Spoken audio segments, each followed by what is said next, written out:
Okay, everybody, good morning. Hope everyone's doing really well and having a good day so far. And we will just get started in a few moments, about a minute and a half. But welcome back. Feel free to say hi. Hi there, Rachel. Good to see you today. Hey, Valeria. Same to you. Nathaniel. Always good to see you guys. Hey, Yvette, Leo.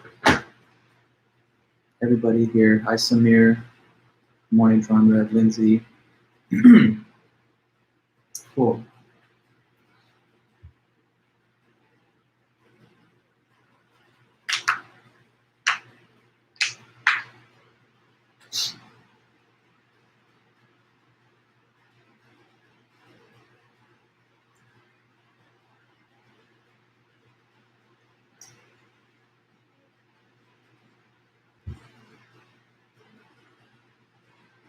Hey, Jasmine and everybody. Good morning. Good morning.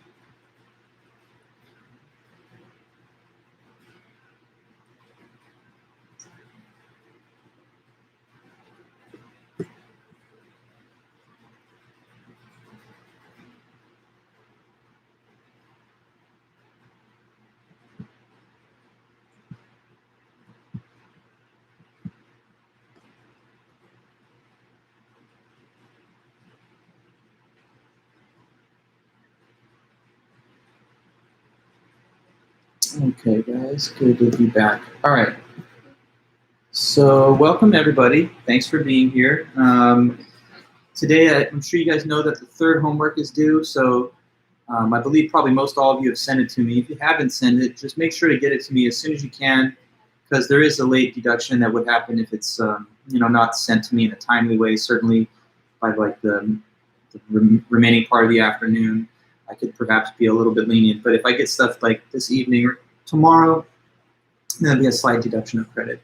But at any rate, if you have sent it to me, I've confirmed through email this morning that I got it.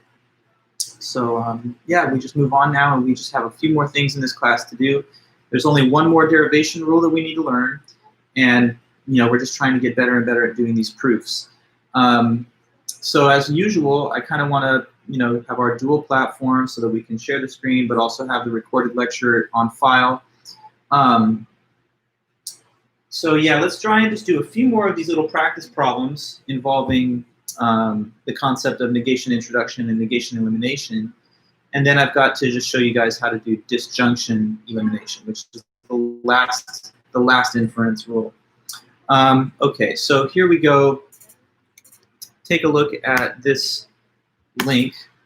This is the link to the Zoom meeting associated with today's class. Hi, Alicia.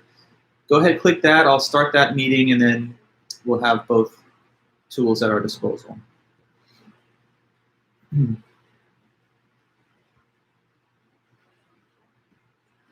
Okay, here we go. Welcome, everybody. So I'm just going to start off by sharing my screen here. And what you should see is all the stuff I've got displayed here. Okay. So let's try and do another one of these little problems here. See the problem that I'm looking at, everybody? This is 5.1.2D.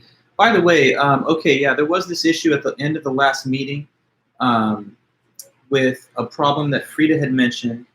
And there was, in fact, like a typographical error in the book about it. The reason I was having a little hard time finding it is because it's actually in the later section of examples in section 5.3. So here, I'm just pulling it up really fast. So yeah, it's 5.3, problem A on page 209. And let me see if I can't pull that up here. 5.13, yeah, so, okay, this is the other section of problems, but it's in that section. Here we go.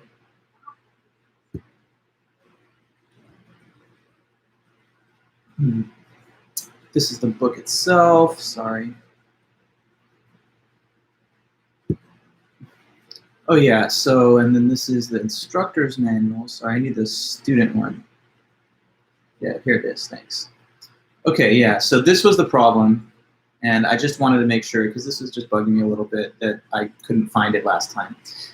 So yes, in fact, Frida, I don't know if you're watching. Oh, let me pull up the chat. Sorry about that. Let me get that in here for sure. No. Yes. Okay, chat, anybody? Can you see me here, hear me, and everything's good? Let me know in the chat on Zoom.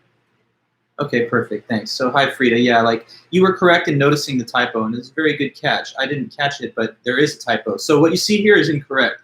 It cites on line 5 the closure of the conditional introduction rule by listing lines 2 through 5, but that's never to be done.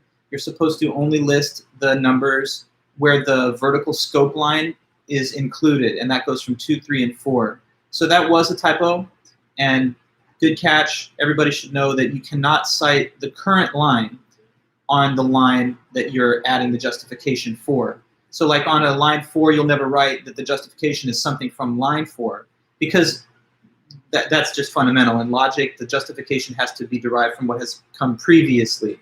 So that is just a small error. Okay, thanks then, Frida, and I just wanted to make sure everyone was clear on that. Okay, so back to the problems. Let's take a quick look at section 5.1.2, and let's just try and do a couple of these little problems that you're seeing right here. So I want to start off, let's try D.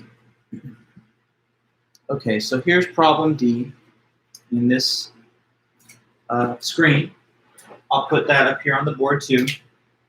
And we just got to try and derive the result that it's asking for. So we want to get to if A, then not B.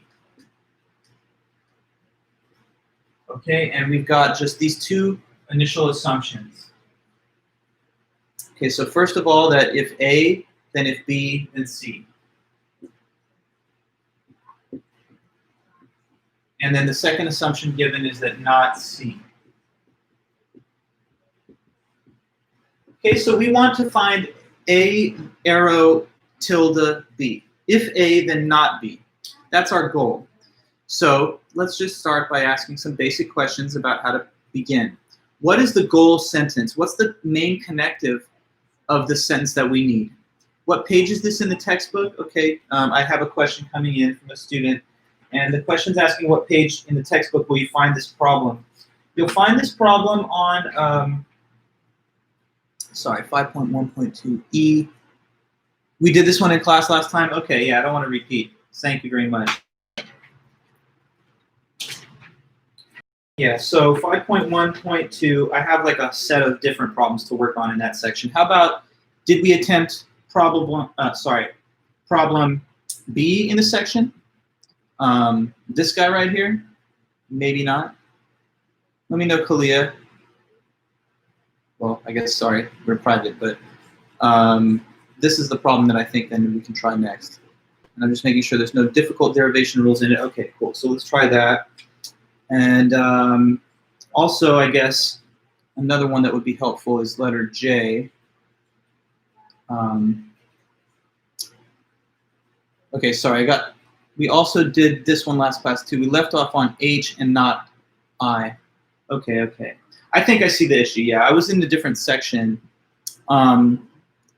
So let me know if, yeah, H and not I. Okay, good. So we're on to this one, letter D. Perfect. Thanks. Yeah, we got to some of those practice problems in the previous meeting, so we're going to start off with this one. Problem D. So this is problem 5.1.2, part 2, and it's problem D. You'll find it in the book on page, so H and not I. Sometimes the way the book is laid out is just kind of like confusing to me.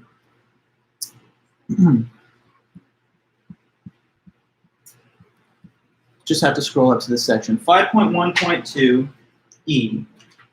Okay. All right, I'm seeing that. Got to get to the whole section that is. and then I'll see D. Yes, got it. Okay, on page 166. So to answer the question given above, it's on page 166. Well, in a private message given to me, you'll see it here. Page 166 of the book. In page 166 of the book, let me just clarify one thing before I go into the problem itself. So I'm pulling up the logic book. Okay. So just a little quick note about something that you'll see in the book, and I don't want it to confuse you. Okay, so 166, this is the page from the textbook here. And we are looking at this problem that's right here. Okay, now, in this case, you see that it tells you to derive the sentence here, and it provides you with the one assumption. In other cases, they're listing the full argument in the book, and they're omitting the justification column. So like those are kind of like practice problems that are easy in the first section, because all you have to do is like see the inferences that have already been made, and then figure out what rule was used to add each new line. So if you're trying to like practice and train yourself for being good at the derivations, and sometimes it's hard to add the steps, then you can use some of these as like training wheels in section 5.1.2 part 1. See like this bolded numeral 1. But when you get into the section 2, which is what we're now working on, you'll see that you're just given the assumptions and told what to derive. So anyway, we're on problem D, part 2, problem D. So what you have to try to derive then is this.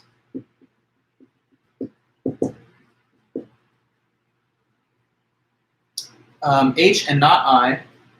And here is your assumption. It's simply I and not I.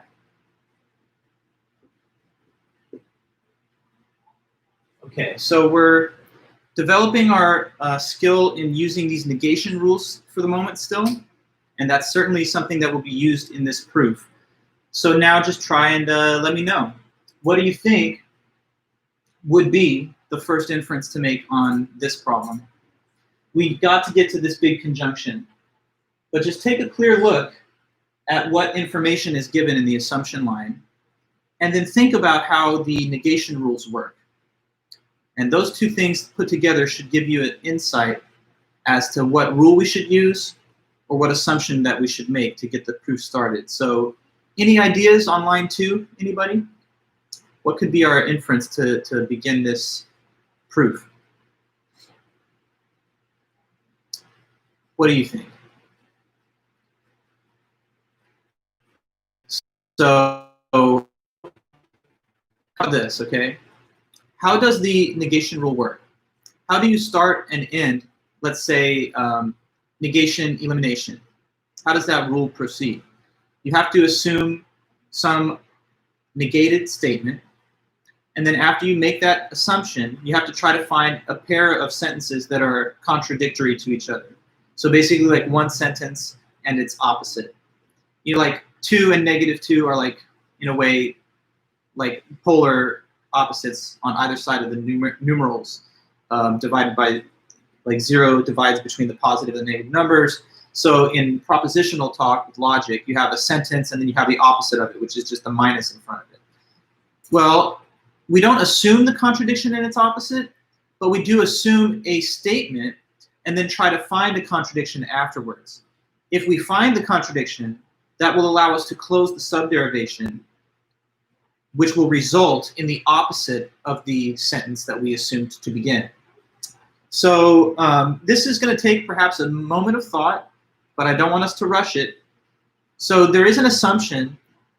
It's not the assumption of I, though, Jamie, because if we wanted I, we could just use conjunction elimination, and we wouldn't have to assume that at all. I mean, because I is already available in line 1. It's one of the 2 conjuncts. So I could write I, conjunction elimination of line 1, but then I still wouldn't have anything having to do with H. Okay, so consider the goal that you've got, which is this conjunction. How can we get to those sentences that are parts of that conjunction? Okay, Lily, for assuming negation elimination, can we use a letter not given in the assumptions? Yes, you can assume anything at all. You could assume right now W, tilde W, you could assume like A and L or not P. I mean, you could assume anything you want. Okay, so Jamie, you say assume H. Well, okay, close, but we wouldn't assume H, because if we did assume H and we did it for the sake of negation introduction, then the byproduct at the end would be tilde H, and we want regular H. So good, Jamie. Let us assume not H. Is that what you're telling me? So not H we assume for negation elimination.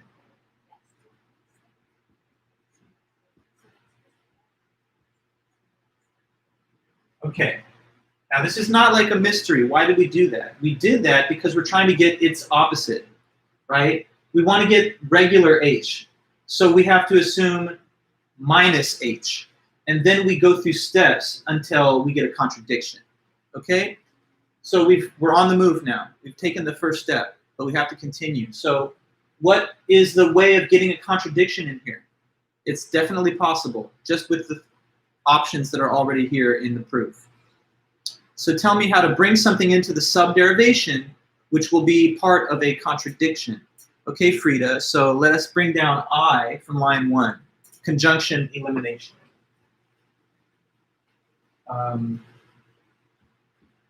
Okay, conjunction elimination, line 1 provides I. Very good. Okay, but you know, the subderivation will never close. It will never be done until we have a contradiction. So we've got maybe one thing that's part of a contradiction, but a contradiction is a pair. It's two different lines, where one is simply the reverse of the other. So we're learning now. We are learning how to use the negation rule. And the negation rule has a precise procedure. You assume a statement and you try to find then afterwards, inside of that subderivation, two things that are opposites. Well, now I is here. So please let me know, what do you think, anybody, can be done to continue the proof according to these rules?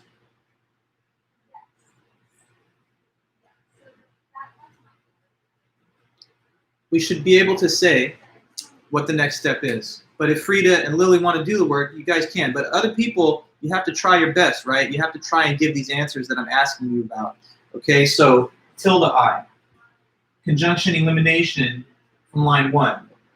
Is anybody confused at all about any of these 4 steps? If so, you definitely have to let me know, because that's the point. I have to teach you and you have to learn it. So we've got the assumption of not H for negation elimination. We're hoping at the end of this that we'll get H once we find a contradiction. And we have now got a contradiction because it's a conjunction of two opposites. It says I and also not I. So we take down the first letter I in conjunction elimination here. Then secondly, we take down the other part, which gives us these two things. They're opposites. So since we did that, what was the whole point of having these opposites? So that we could write what on line 5? What's the result to write here on the line 5? Yeah, Jamie, it's H. And what is the justification for that? To the right in that justification column. Just getting the habit of telling me the rule. Good, so that is negation elimination. Not 1 through 4 though. Let's get the numbering there correct. It is 2 through 4, correct. Okay, so we have H, but what is the goal? It's not just H. It's H and not I. Okay, so we got to go until we get this, but we're making progress. So what is the next step that anyone can tell me in trying to get H and not I? H, we got that, so we're half there.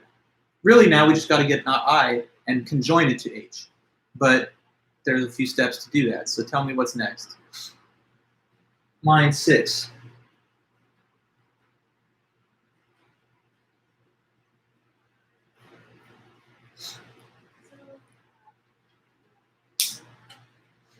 Line 6, people.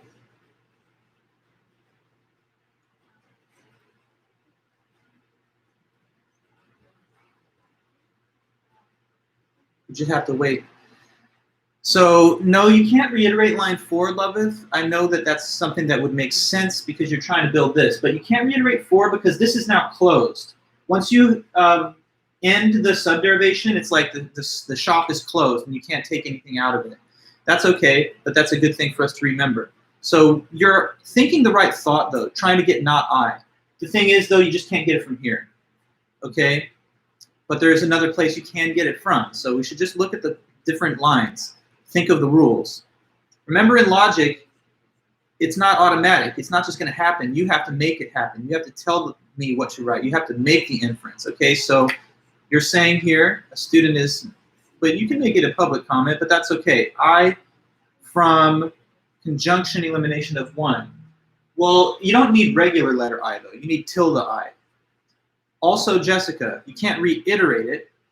You can't reiterate it, Jessica, because it's not available as one sentence on line 1. On line 1, it's a full conjunction. So if you reiterated line 1, you would not reiterate just a part of it. You'd reiterate the whole thing. So that's okay too, Jessica, but you're definitely making the right kind of steps, getting closer to the right statement now. So just tell me again, how can I get not I? Not I, conjunction elimination of 1, correct. Okay? Line 1 is a conjunction. You can always take anything off of the left or the right of a conjunction. If this is the main connective, and you see something here or there that you want, just pull it down by saying conjunction elimination and citing the line. Okay, so now we do have tilde I. And what's the goal? If you see the goal and you see the steps, you should have a clear understanding then of what the next final step is. There's one more step and it's the last one. What would it be? Let's see here.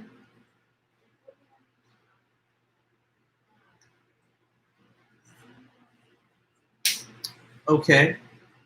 And is this intended as a private comment? I see it. It's best, I think, for us to have the comments in a public way because otherwise other students won't see them. But yeah, you say conjunction introduction from line 5 and 6, which gives us H and not I. Conjunction introduction 5, 6. And that's it. That's the answer there in the 7 steps that we've seen. So that's another proof. Let me pull up the solutions manual. And this is 5.1.2D. Yeah, so here you see in 7 steps. We're trying to get this conjunction. One assumption is provided. And not to worry, but let's take it public things. Okay, and then assuming the negation of H for negation elimination, then knowing that these two things are contrary, we simply eliminate the conjunction, subderivation to close, by giving the opposite of the initial proposition. Here, that's H. Since tilde I is available in line 1 as a conjunction elimination, we bring it here to line 6 and then combine them together. So that's another one of the little problems there. Okay, so next up, let's try and work a little more on the biconditional introduction rule. I basically just want to do a couple more of these practice problems in this set with you, and then I want to teach you the final derivation rule. So that's my goal today pretty much. Okay, so let's try problem F that's written right there.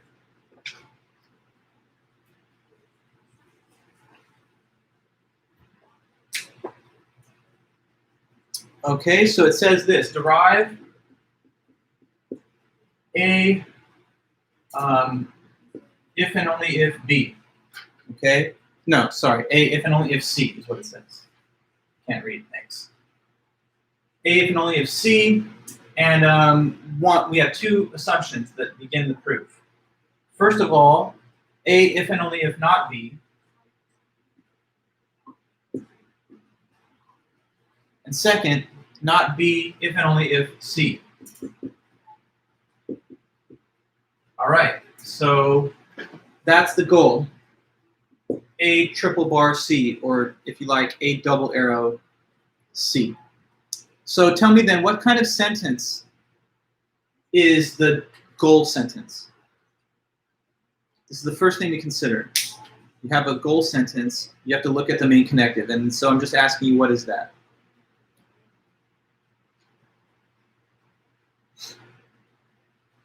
Yes, good. Double arrow. I'm only writing triple bar this time just to kind of change it up. But yeah, that's the same as double arrow. So it's a biconditional statement. Now, when you need a biconditional, what rule is usually the rule to use to generate a biconditional? Just tell me the name of the rule. And there's not like infinite rules. There's 10 rules that you've learned. There's an introduction and an elimination rule for each of the connectives. So, biconditional intro. Good, Frida. Biconditional introduction. How does this work, though? How does biconditional introduction work? You have to start by assuming a certain statement. So what's the procedure? There's just an algorithm. It's always the same. Biconditional introduction works according to what procedure? You assume something, but what is it? And this will tell us what to do for line 3. Okay? But maybe I'm talking too much. Tell me what to do on line 3. You've got to say it.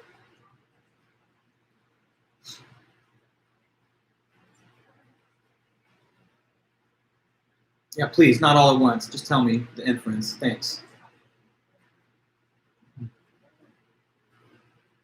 Assume A, good. What's the rule? What's the rule? Biconditional introduction, good. Okay, now, what is our goal since we've now assumed A? To get to where? You can't be flying blind. You can't be like, I'm looking at one step at a time and I forget completely the bigger picture. Yeah, you're trying to get to, well, take a moment though, Tanya. I understand that you're going to say that that's an inference we can make, but our goal is to get ultimately to C inside this subderivation. And then we'll do part 2.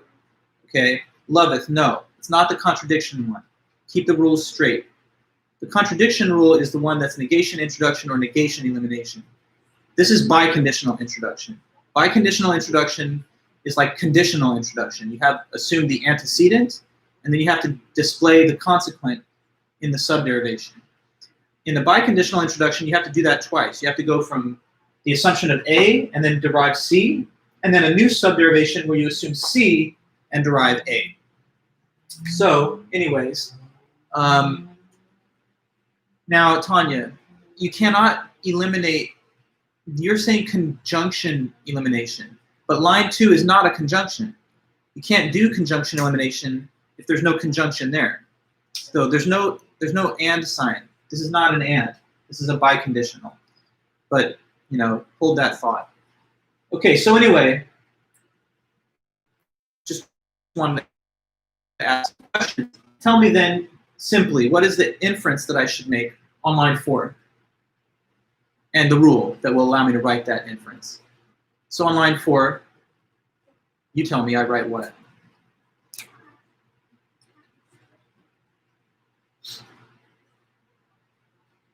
Okay, good, Isaiah. You're saying 3 from biconditional elimination. Almost, but one thing is missing in your answer. You have to say the 2 numbers. Right? Biconditional elimination requires the citation of 2 different numbers. So you have said. And also, though, by the way, Isaiah, no, it's not like line 2 is not involved. Line 2 is not involved because you can't just eliminate a biconditional randomly, like just take something off of it like it's conjunction elimination. You have to have the antecedent or the left side or the right side of the biconditional on a separate line. Okay, so it's not correct. Let's have another attempt. Tell me what to write on line 4.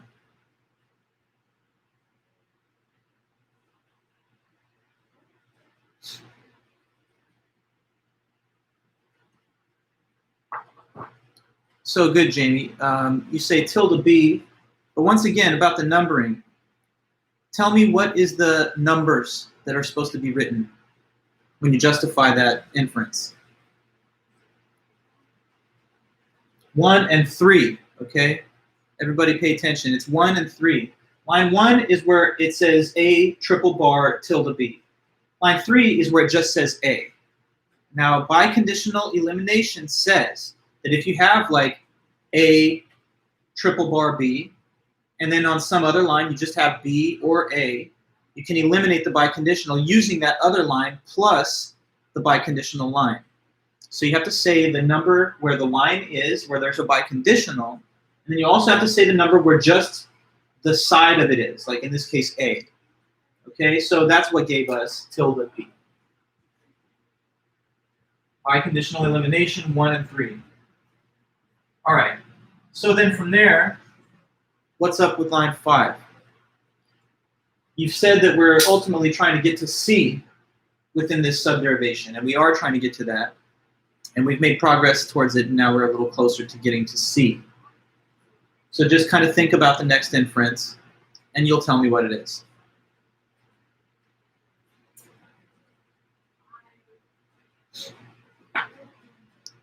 You would not assume C, Tanya. You've already made one assumption, and that's A. We're done with assumptions. You're just proving stuff now. Well, where's C coming from? If you could write it down on line 5, what would be the inference that allows us to write it?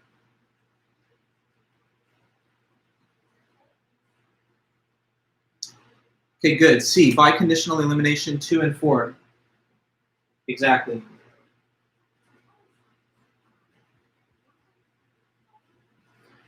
Because notice on line 2, it says not B if and only if C. Line 4, it says not B. So those two things together eliminate the biconditional and give us C. It's the exact same inference procedure given here. Line 1 says A triple bar not B. Line 3 just says A. So that allows us to eliminate that biconditional and write tilde B. And once tilde B is available, you would scan above and you would see that it also appears on line 2, which allows us to eliminate line 2 and gives us C. Okay, so we've made, it's like we're halfway home. We've gotten from A to C in those 3 steps. But now, how do we go from there? So how does biconditional elimination work again? You have to first make an assumption of the left side of the biconditional, and then in the scope of the subderivation, find the right side.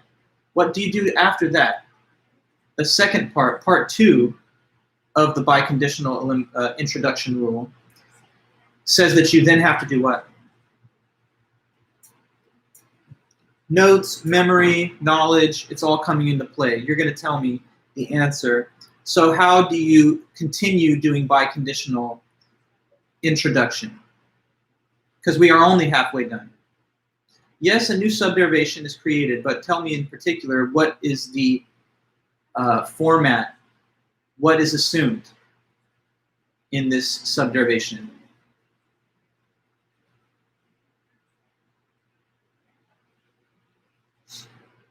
Yes? Good. So Ella, we assume C, and what is the justification column going to say?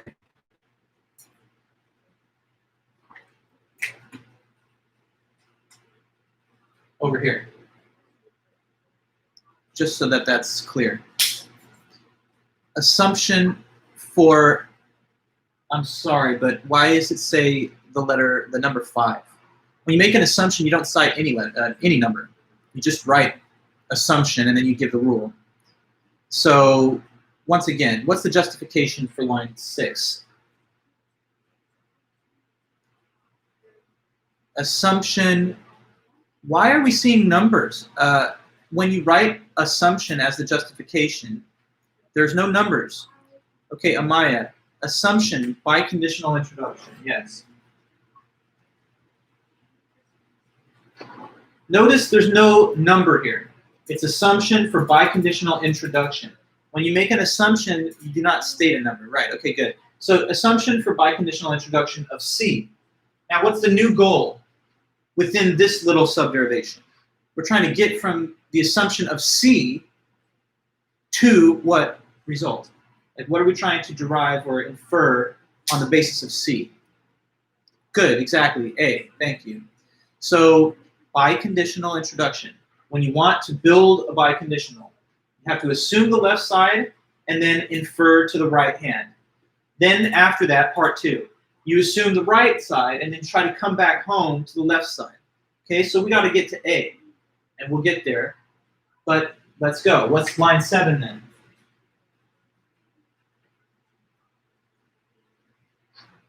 So now C is on the table. Okay, like every time you add a line, look at that new line and look at the other lines before combined with this new line and see if the things can be combined and put together to do an inference.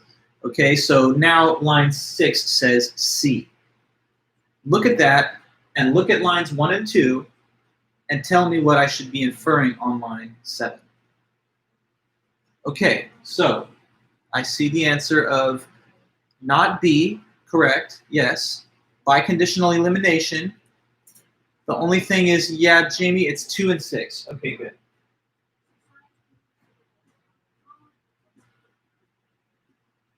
There you go. Okay. Line 7 says not B. So then, follow up from here with your eyes on the prize still that you're looking for A. Well, if you knew how to get to not B by biconditional elimination here, then you should definitely know how to get to A. So A, good. It's, make sure to say the letter, the biconditional, yes, elimination. And that is of lines 1 and 7, yes. Okay, so now that we have C leading to A, this is exactly how biconditional introduction works. You begin with a letter, and you derive the goal sentence on the other side of this connective. So in other words, A to C, C back to A, that's it. So now on line 9, we can close the subderivation, and what can we write on line 9? That's the last question about this problem. Information to list on line 9. Okay, good. It is A triple bar C, right? And that is biconditional introduction, yeah, 3-5, 6-8. Good. Biconditional introduction, 3 through 5, and the second dashed series, where there's a little break there, is 6 through 8. Right, and there we have our proof of this problem. And let me scroll and you'll see. Sorry, Brenna, is it supposed to be biconditional elimination 1-7 on line 8? Yes, that is correct. 7 and 1. Yes, that is. But what do you mean supposed to be? Because it already is. Biconditional. Oh, the E. Thank you, the E. Thank you. My bad. Okay, thanks for the E. There's the full set of steps. Now, just see it on the screen, if you will. The exact same information, just typed up in the answer key. Right side, C, and we use a few more inferences, which gets us back to A. Thus, it's closed, and there's the justification right there. All right. So this was problem F. Let me take a quick look at J here. Yeah, okay. Let's do one more that involves our negation rule for now. And then after that, I'll try and teach you guys this little new inference rule. Okay? So,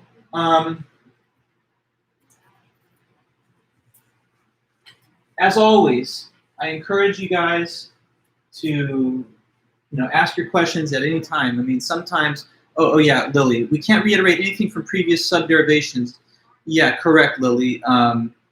It's not available once the vertical line breaks. So if you're on a new numbered line and it's after the break of the scope line, then it's closed and it's like a vault that can't be opened. It can only be opened while you're still inside of it, if you want to think of it like that. Okay, good.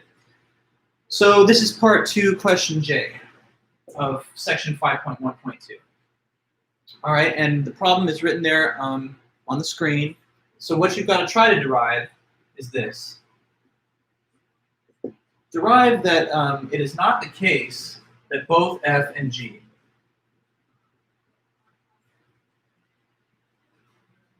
okay, and the assumption that begins the proof is F, if and only if, both not G and H.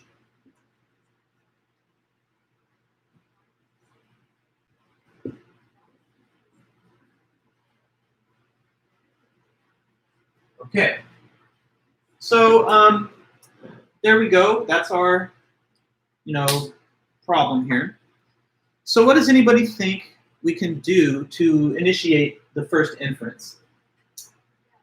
What we want is a negation. The main connective here is tilde. So it's not the case that both F and G. Okay, so if we want to get a negation sentence, what rule can sometimes be used to derive a negation? So like, okay, keep this in mind. There's introduction and there's elimination rules. When you look at the main connective of the goal sentence, you should always think that if I want a sentence of that form, I can use the introduction rule for that type of connective. So like if you're looking for a conjunction, then you're trying to do maybe conjunction introduction. Or if you see a conditional, then you might need to do conditional introduction. Well, this is a negation. It is tilde attached to the formula. So what rule perhaps can be used to give us a sentence of that form with that main connective? Introduction rules create a sentence with that connective. Elimination rules take apart or disassemble a sentence with that kind of connective. So I'm telling you, and you can just see it, that the goal of this problem is a negation. You're hearing me talk. These words may make sense to you and mean something, right? So what kind of rule can be used to prove this? Negation introduction. Okay, good. Negation introduction. If we're going to do negation introduction with this as the goal, then what may we assume?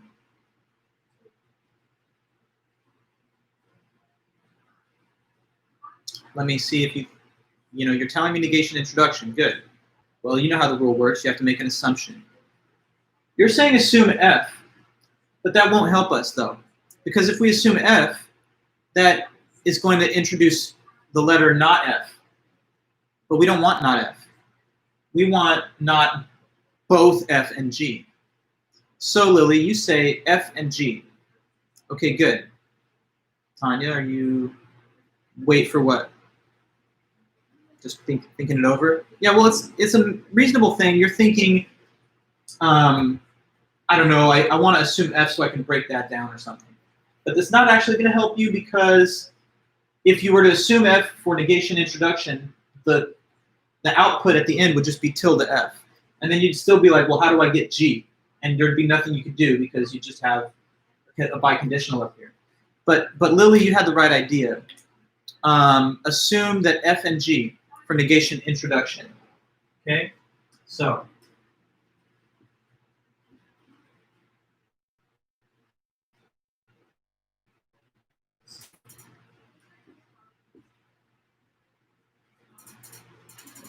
is everybody clear about step 2 right now?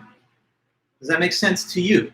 I want you to know something, and you want it to be clear in your mind, that you do not have to just assume an individual sentence letter when you're doing this negation rule. When you're doing negation introduction or whatever, or negation elimination, you can assume a sentence of any complexity.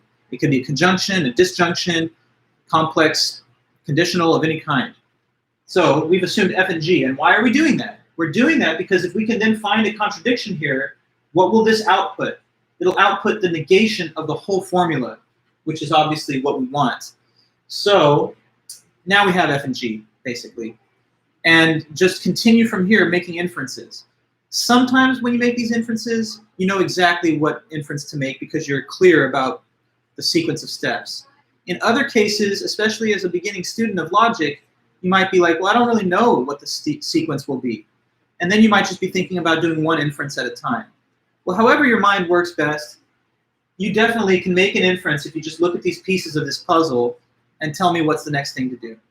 So on step 3, there's some inferences that are definitely possible to make. Look at the types of sentences that we have. Consider the derivation rules that we have. What's one inference that we may do on line 3? You have to be active mentally. You got to be thinking. You got to be thinking actively. What's the inference to make on line 3? You cannot be passive. You cannot be just passively trying to receive information that's just trickling down. You're the logician, and you're making the inference. So what inference is there to make on line 3? Deduce something. Okay, good. Jamie, H from... No, it's not good, actually. I'm sorry. No, you can't write H. There's no inference right now that allows you to say H. Because if you're trying to do biconditional elimination, Jamie, you can't just eliminate and say 1 and 2, because line 2 doesn't say F. It says F and G. But, you know, there's a sequence that you can take of steps that will allow you to do a biconditional elimination, but you got to take it step at a time. Okay? Because, right, biconditional elimination requires that you just have the thing on the left or the thing on the right, but you do not have F, and you do not have both tilde G and H. So until you get some of those things, you won't be able to do biconditional elimination yet. But it's just a step or two downstream. So think about how to go forward on line 3. Okay, good, Lily. F, conjunction elimination from 2. What's up, guys? You're forgetting conjunction elimination? What is conjunction elimination? When you have a conjunction, you can just take it apart however you want. Is this a conjunction? Yes. So why not think about that? Why not think there's a conjunction on line 2? We have rules that allow us to remove one of the conjuncts. So why did you take F away from line 2, Lily? What was the point of doing that?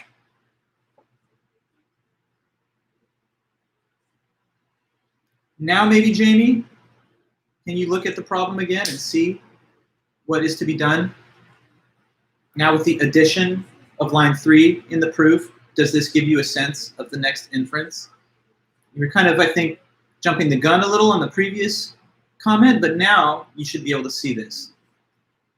Well, okay, so Lovett, you proposed to take G. We could do that. That would be fine. So let's go ahead and do that. All right, good. There's G, and that's from conjunction elimination of 2. It's of questionable relevance. I'm not sure if it's going to make a difference that we make that inference, but it's a fair inference. It does follow. But that's not at all what I was thinking, really. There's a much more clear step that you should see that comes from the step 3. When you add a new line, like when we just added step 3 before this one, you have to look at that new information, compare it to what is there before, because each new line kind of unlocks the next step. They go in a logical order. So like the new line provides options that allow you to enter the next one. What is it that this letter F allows you to do in the proof? Once it's deduced, what does F allow you to infer furthermore?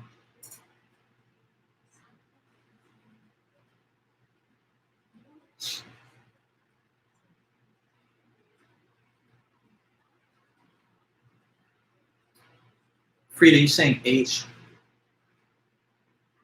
Why are you saying H? How would you? So look, what rule would you think would give you H? Like what? How does that happen? Conjunction elimination, but line 1's not a conjunction. Line 1, you can tell, is a biconditional. It's not a conjunction. Okay, good, Andre. Tilde G and H. Biconditional elimination, line 1 and line 3. All right? Can everybody understand line 5? If there's something about that that you don't understand, you need to tell me, and then I can explain it better. But, so, yeah. You, Jamie and Andre, you've said the same. That's good. Except, Jamie, you're not writing letter E. It's biconditional E, 1 and 3. But anyway, yeah, so now you got tilde G and H. How did this get in the proof? Because it is the right side of this biconditional. Let's keep in mind how biconditional elimination works. When you have a biconditional and you obtain one side of it, whichever one, right or left, you can then use that to eliminate it and get the opposite side. So once F appeared in the proof, you got to look at it. You got to look above and see that on line 1, F, the individual letter, is the sentence letter that's on the left of this connective. So then we eliminate it, and now we have not G and H. Okay, so Good. What's next?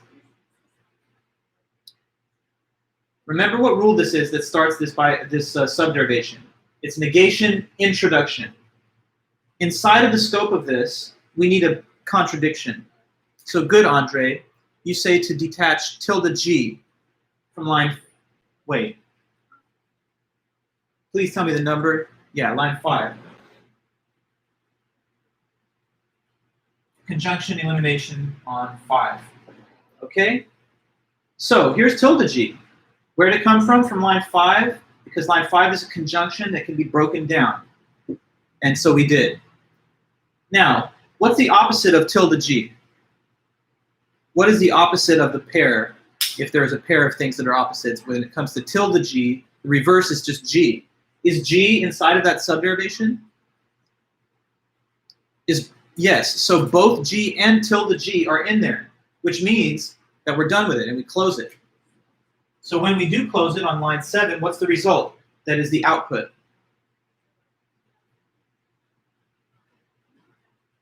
The final line, really, of the proof. Line 7, tilde, parentheses, F and G. And that is based on what's the rule? It is negation introduction 2 through 6. Good. And so there you have it. That's the proof of this problem. This one, I mean, I guess there's a few little elements of it that could have been somewhat, you know, difficult or tricky at first. Number one, realizing that the conjunction itself, the whole thing, is a negation. And that you'd have to assume to introduce this tilde, not just F, not just G, but the entire thing that's grouped here in parentheses. So that has been assumed so that we can add a tilde, so we can introduce a tilde to it.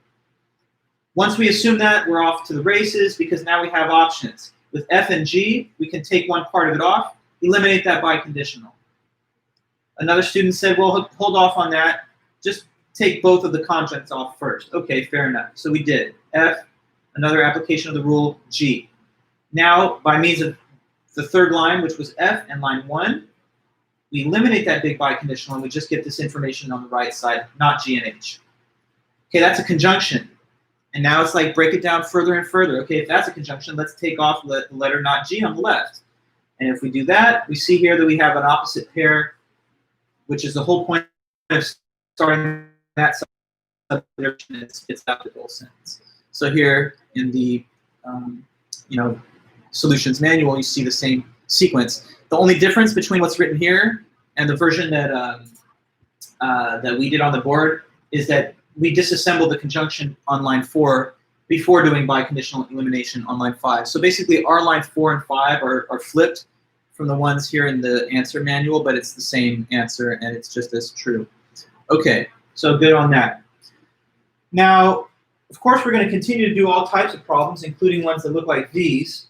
But I want to, if I can, teach you guys the last inference rule.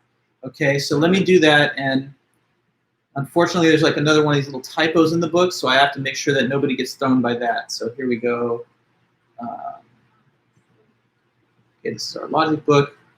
I've got to scroll back to page 159 and also 167 because there's like a little error in the book, and it's just sad when that happens in a logic book, which depends so much on precision. But anyway, that's, I guess, why I'm here, to make sure that you guys do get it. Now look, here there's a typo, okay? This on page 159 is a typo. So let me actually show you how disjunction elimination looks and what it should say.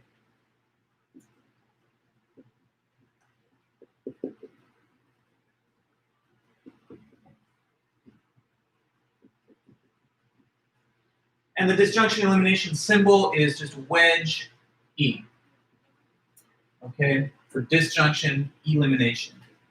Okay, so in this particular type of derivation rule, suppose you have a disjunction on one of your previous lines, something that says, for example, P or Q. To do disjunction elimination, you have to do two subderivations. So in the same way as with biconditional introduction, you have to have like part 1 and part 2. There's also part 1 and part 2 of disjunction elimination. So it requires two separate subderivations. You start by assuming the left disjunct, okay? In this case, that is the letter P. Then through some sequence of inferences, you try to just derive some sentence of whatever form. Let's call it R. Okay, now, done. Then you start a second subderivation, which begins with the other disjunct, in this case, Q. Okay, now, suppose that after the second subderivation has been started, you go through inferences and you eventually derive R again. So basically, the idea is this. If you can get from P to R, the first disjunct, and then a second subderivation, you get from Q to R, the other disjunct, what that allows you to then do is to close the two subderivations, and outside of the scope line, you write R. Okay, now, the book here, this is just flat out wrong. Where it says Q, this is incorrect. It's the same letter, R here, which should be shown in the bottom of the two subderivations. And just so that that's something that you really do understand and believe, here, I'll show you where, in a different part of the text, they give you the correct statement of the rule. So on page 167, when they summarize the rules again,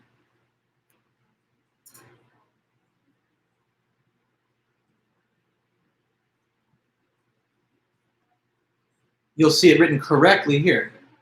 So disjunction elimination. This is the correct form. So, I mean, I would ask you guys for your study and for your notes and stuff to please note that the correct version of this rule citation for disjunction elimination is shown on page 167.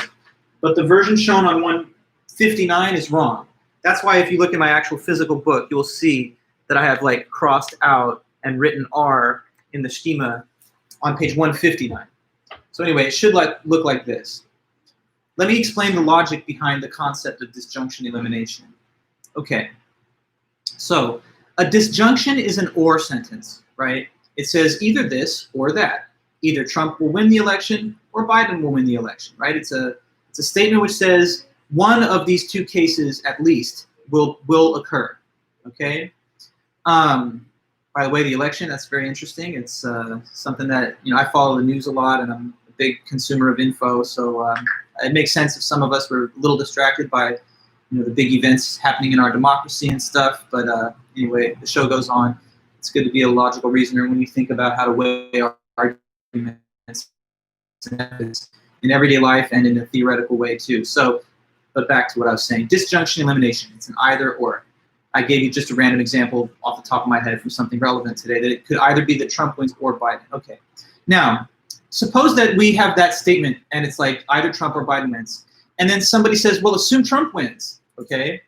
And then they go through some inferences and they try to prove that that would imply something. So like, I don't know, if Trump wins, then we'll spend a lot of money on the military budget, right?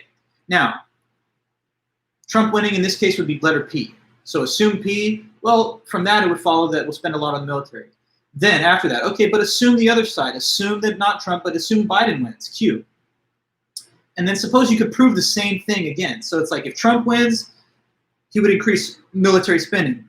If Biden wins, he will also increase military spending. So either way you go, what's the conclusion here? Given my example, you follow me? So take these logical steps. Either Trump or Biden will win. Assume it's Trump. If so, military spending increases. On the other hand, disjunction. Assume on the other hand it's the other disjunct, Biden wins. If that's so, well, still there will be military spending that increases. So therefore, the conclusion, follow the format, tell me what I should say is the conclusion of that example that I'm giving you just for the purpose of illustration. That either candidate will increase military spending. Yeah, but just in general, that military spending will increase, right? So it's like if Trump wins, military spending increase. On the other hand, if Biden wins, military spending increase. So either way you go, on either hand, basically, without even having to say either anymore, it's going to be that there's increased military spending, right? So like, one fact, it's either Trump or Biden. Okay, assume one of the two cases is the one. In that case, something will happen. Okay, assume subsequent to that, that's the other thing that will be the true disjunct. If that were so, then still the thing would happen. So it's going to happen either way. And that's how disjunction elimination works. Okay, so the goal of it is to prove a common result from the two disjuncts. And if you can show a common result from the two disjuncts, that's when you close the second one.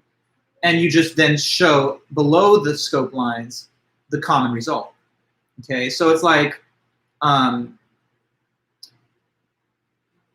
if let me think, I'm gonna give you another, like something that's relatable.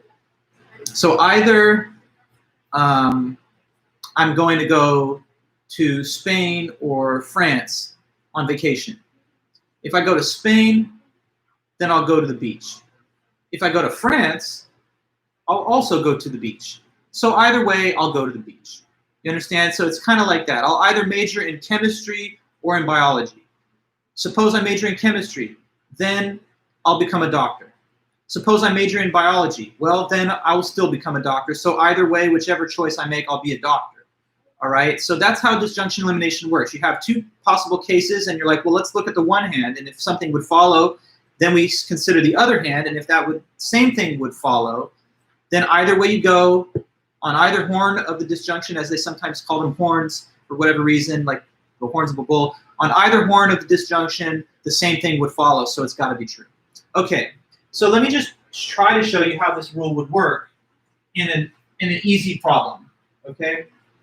So I know it's our first time trying this new rule. Okay, Lily, good. Let me see your question.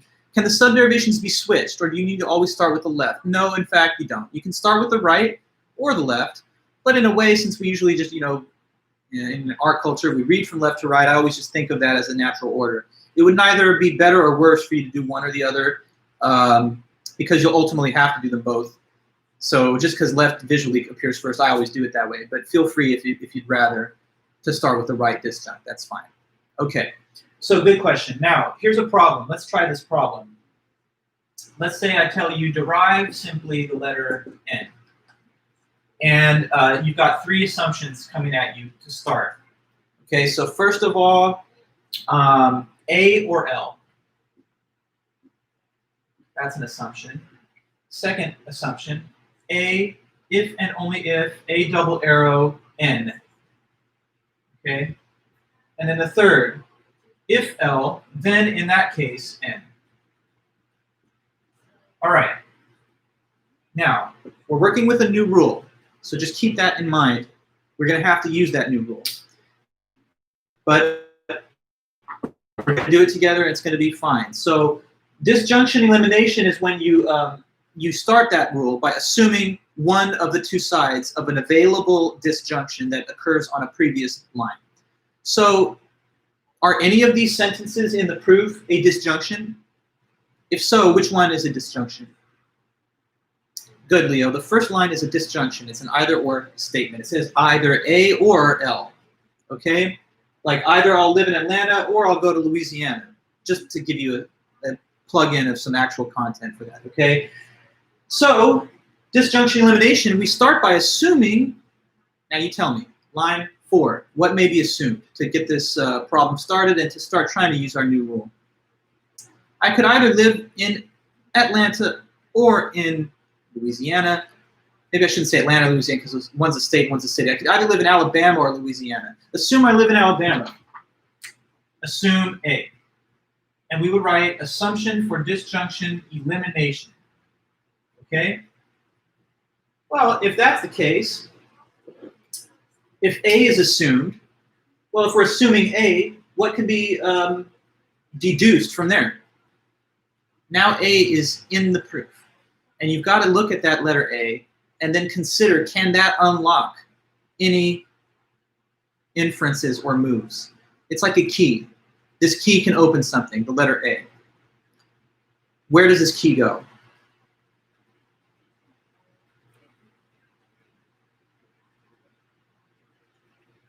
Why, you're doing so good, I know you know it. A.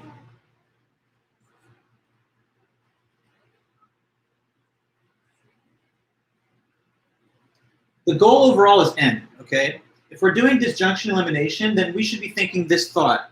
Let me try to get N from both of the disjuncts. First from the letter A, and then we'll be done with that left part. Then we'll assume the other side, and we'll try to get to n yet again. Okay, so Jamie, fine, but you have to always tell me the rule. Okay, so what rule will allow you to write that on line 5? I know you want to write it, but you got to tell me what's the rule. That's all. Okay, close, Jessica. Yes, very close, but there's one number you're missing.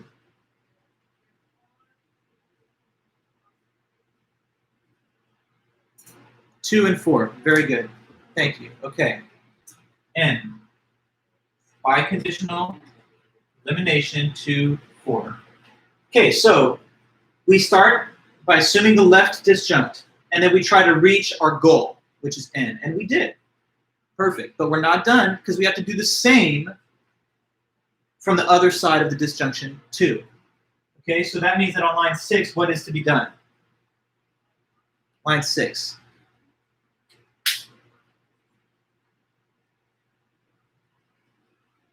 Very good, Jamie. L, assume for disjunction elimination. So, I'm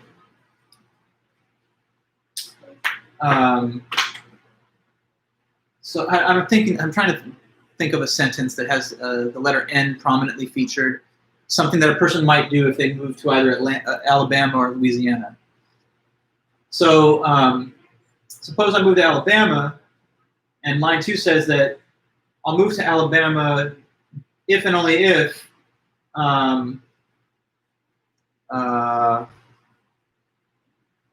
let's see. Thinking of a profession that starts with N is kind of hard. Now I can't think of N words. Okay, how about this? I want to move into like a place where there's a lot of people. So if I move to Atlanta, I'll be in a nice neighborhood. Okay, so assume I'm in Atlanta. I'm in Atlanta if and only if it's a nice neighborhood. So assuming that I was, it would be a nice neighborhood. Now assume that I moved to Louisiana. Well, I want to now prove that even if that happens, I'll still be in this nice neighborhood. And given these previous,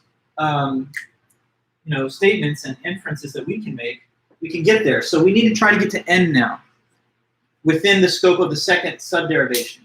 So that should not be too hard, I hope, if you guys are paying attention to our rules. Good. So that's from conditional elimination 3 and 6. Okay, A led us to N. Then, after that, L stated what? Line 8 can be just, according to this rule, when you get to the same thing twice, it's like game over, you're done, and then you can just say the thing that you got to twice. So we would write what on line 8?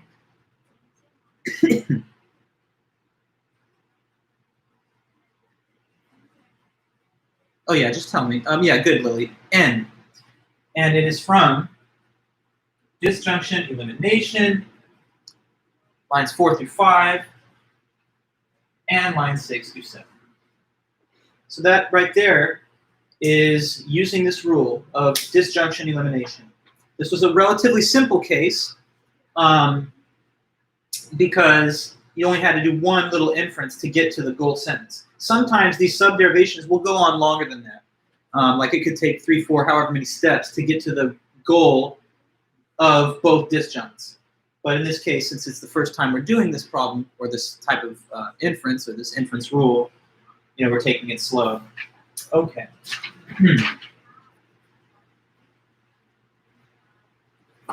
All right.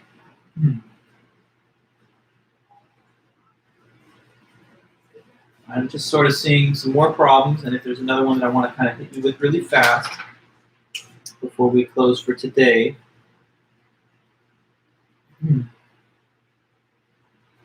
Okay, let's just do a little fast one. Maybe we can get it in before we end, and then if not, we'll pick up with this at the beginning next time. I'll be in touch with you guys over the weekend with the next problem set for your last homework. I'll try my best to grade this current homework very fast, and I'll give you the answer key over the weekend, so even if I've not finished each and every one right away, you'll at least be able to look at the answer key and see a sense of your scores. Okay, so how about, let's try this. Derive not B, and let's see here.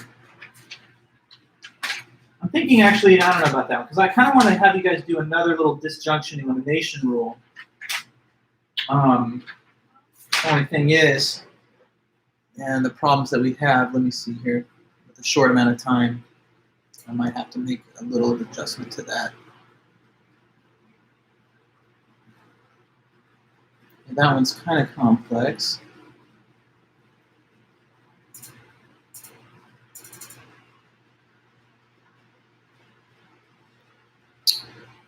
Let me try the student manual really fast. I'm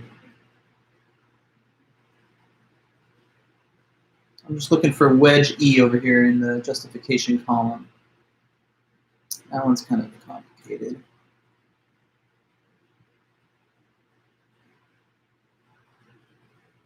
All right, let's try this one if we can. I'm looking at problem 5.1.2, letter E. So sorry about this one.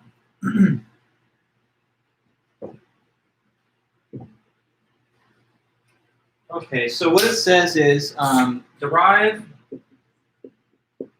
E or D, and 3 assumptions to begin.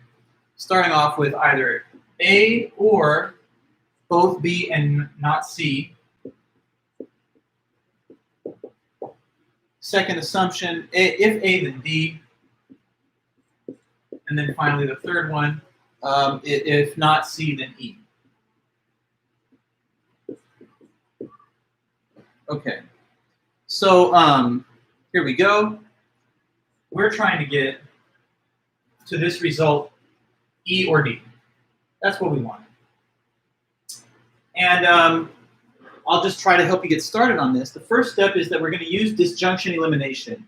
We're going to try to do disjunction elimination on the first line. So simply tell me, how will I then make an assumption? I'm telling you the rule. It's going to be disjunction elimination. So what is my assumption according to that rule on line 4? You look up there and you see which one's a disjunction, and you try to see what are the disjuncts. Knowing that I'm telling you that we're doing disjunction elimination, all you have to do is tell me one of the disjuncts. Let's go with the left one. So what shall be assumed? On line 4.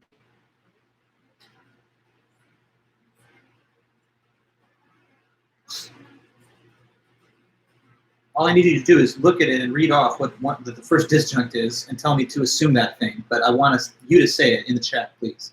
So what's the first assumption for disjunction elimination? Okay, assume A. That's right. Assume A for disjunction elimination. Okay. So now that we've assumed A, it gives us the options to do further inferences, right? Well, what's the first thing that maybe you would think of doing now that you have A available? Since A is currently available, it can be useful in making further inferences. So just look at all the lines and consider what this new line, line 4, opens up. It opens the possibility to do a specific inference. What could it be on line 5 then? Like, try to use the new line, okay, every time. Okay, so you say then D. Very good, Brenna. And that's from conditional, you would write the letter E, conditional elimination, 2 and 4. Okay. All right, guys, so look. This is the goal sentence. Now, is this letter a part of the goal sentence? Yes or no? Is line 5 one element or component of the goal sentence? Yes, it is, correct, because the goal sentence is a disjunction that says E or D. And this is just the letter D. So, is there a move, an inference that we can make now to create this thing? Well, spoiler alert, yes, there is such a rule, but you have to just quickly say what it could be. What on line 6 can I do to get E or D on line 6?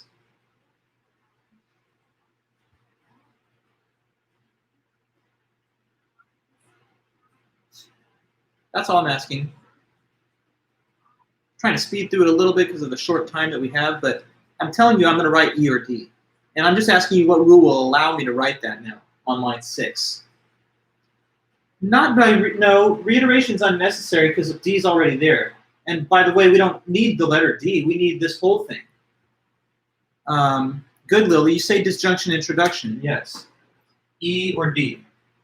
But what's the line that you would cite? It's disjunction introduction of line 5. Okay, disjunction introduction. Do not forget the rules. They don't go anywhere. The earlier rules are all in play. We know all the inference rules of logic now. So disjunction introduction allows you to add information to the left or right of an existing sentence by placing a disjunction between that sentence and whatever else. So we want E or D. That means we can just add E to the left of line 5. Disjunction introduction of line 5. Okay, so we're halfway there. We got to the result we wanted from A. And since this is disjunction elimination, you always have to then follow by doing the other side. So now we got to assume B and not C. And that is assumed also for disjunction elimination. Now the goal, we would think, now, is to get back to E or D. Well, with the short amount of time that we have left, just follow me, right? Here's B and not C. Not C can be taken off by conjunction elimination of line 7. Now that we have not C, see that? Where does that also occur earlier? In which number above does the letters or the symbols not C appear? It's not just on line 6 that we see the letter, the symbolism not C. We also see it on line 3, and 3 is a conditional, which has that as its antecedent. So that means we can eliminate it and get E. Conditional elimination, 3 and 8. On line 10, we would simply now do E or D, and that would be disjunction introduction of line 9. So A leads to E or D. The other disjunct, B and not C, also leads to E or D. So on line 11, we are done. And what we have is E or D. And it's from disjunction elimination, 4 through 6, 7 through 10. Little scrunched at the bottom, but you know. Why can't we stop after 6? Because of the rule, Brenna. Because the rule of disjunction elimination requires that you do it twice. It requires that you get to the result from A and also from the other side, this side. So it's like you got to do it from the left and from the right. We assume on the left and we get there, and then we assume it works. And I mean, I would remind you again, it's because of the logic of a disjunction. Suppose that a person said, if I study logic, I'm going to fail the class. If I don't study logic, I'm also going to fail the class. So on either side, I will fail. You would not be able to stop that argument halfway through. Like, if I study, I'll fail. Therefore, I'll fail. You have to consider both cases. And if it's true in both cases that that result would happen, then we know that on all possible sides of the disjunction, we would be led to the same outcome. So you have to consider both sides of the disjunction. And you have to show that the same thing would be the outcome of both. Okay, everybody. So thanks again. Thank you so much. In these crazy times, maybe logic is almost like a source of comfort, at least to some of us. But whatever the case may be, I hope you have a great weekend. I'll be in touch with you, like I said, about the current homework and about the next one that's following up. So for now then, just have a great day and take it easy. I'll see you guys back next week. Thanks. So I'm closing the Zoom link right now. And I'm closing the live stream on YouTube now too. So see you guys soon. Thanks again.